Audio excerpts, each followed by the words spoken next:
remained, was it not your own?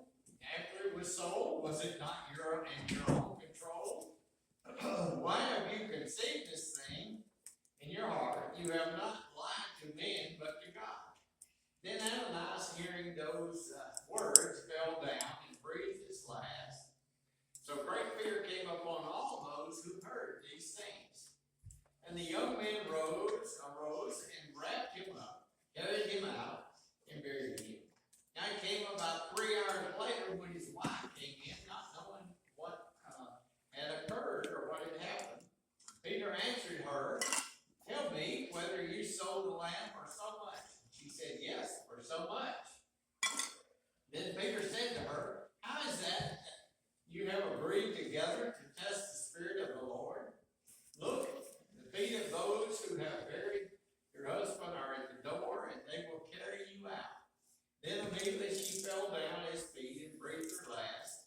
The young men came in and found her dead, and carrying her out, buried her by her husband. So great fear came upon all the church, upon all those who heard these things.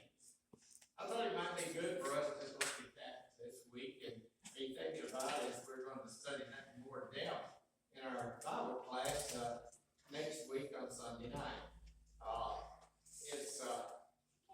What about it? David just fell down in the services this morning after not giving as much as he committed. Or Joe, for that matter. That's what happened. We don't, although I don't think it tells us for sure, this very well may have been in the assembly. Now, something had happened that caused this, or maybe it was a seed that caused this event to happen, as it did, because you remember Barnabas in chapter 4 had sold property, gave all of it to the church. And so people noticed that and were paid attention to it. And he was recognized for his contribution that he made. Apparently, Ananias and Sapphira were seeking the same kind of accolades, except they weren't willing to pay the price, like for a better expression. And so they decided to sell property and just give half of it. Now it was all right just giving half. They didn't have, but they left the impression, although it's not stated that they actually said they were giving all of it. They have left the impression that they gave all that they received for the price. And as a result of that, here's the thing that's kind of stunning if you think about it. Notice what it says. You have not lied to men, but to God. That ought to sober all of us up, isn't it? If we think about our contribution, we're not dealing with the congregation here. You're dealing with your relationship with the Father in heaven and His Son.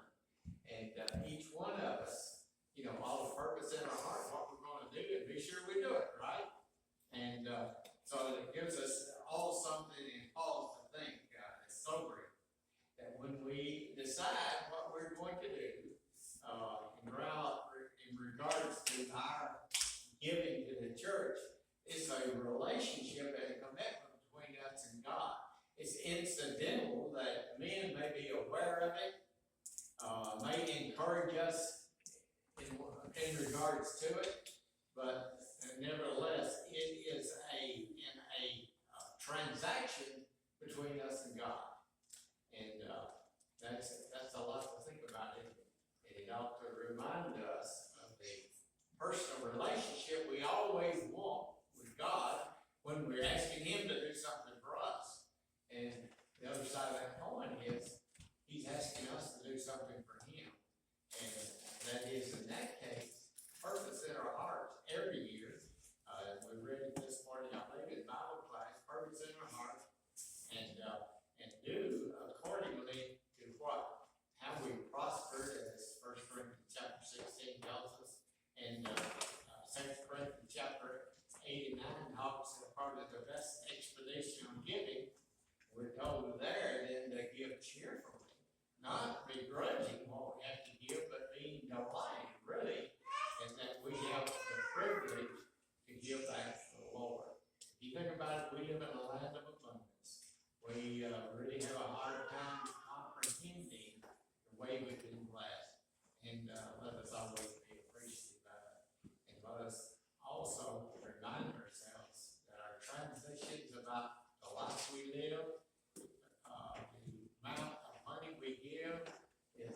transaction ultimately between us and our Father in heaven.